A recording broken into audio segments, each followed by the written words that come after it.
Ayon sa Pag-asa, shear line ang nakakaapekto sa eastern section ng Southern Luzon at Visayas.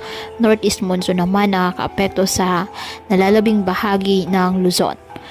Sa ngayon, wala pong bagyo o low pressure area na minomonitor sa loob po ng ating Philippine Area of Responsibility na maaaring makapekto sa ating bansa.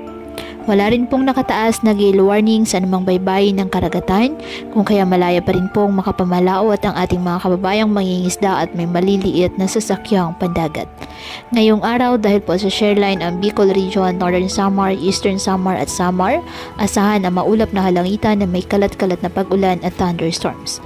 Ang Cagayan Valley, Apayao, Kalinga, Mountain Province, Ifugao, Aurora at Quezon, asahan din po ang maulap na halangitan na may mahihinang pag-ulan dahil pa rin po sa amihan. Ang Metro Manila at nalalabing bahagi ng Luzon, bahagyang maulap hanggang sa maulap na halangitan with isolated light rains dahil po sa northeast monsoon.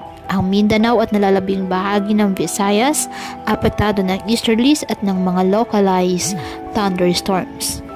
Kaya patuloy po na pinag-iingat ang ating mga kababayan sa banta ng mga pagbaha at pagguho ng lupa at ugaliin na magdala palagi ng payong o kahit anumang panangga sa ulan sa tuwing lalabas ng ating mga tahanan.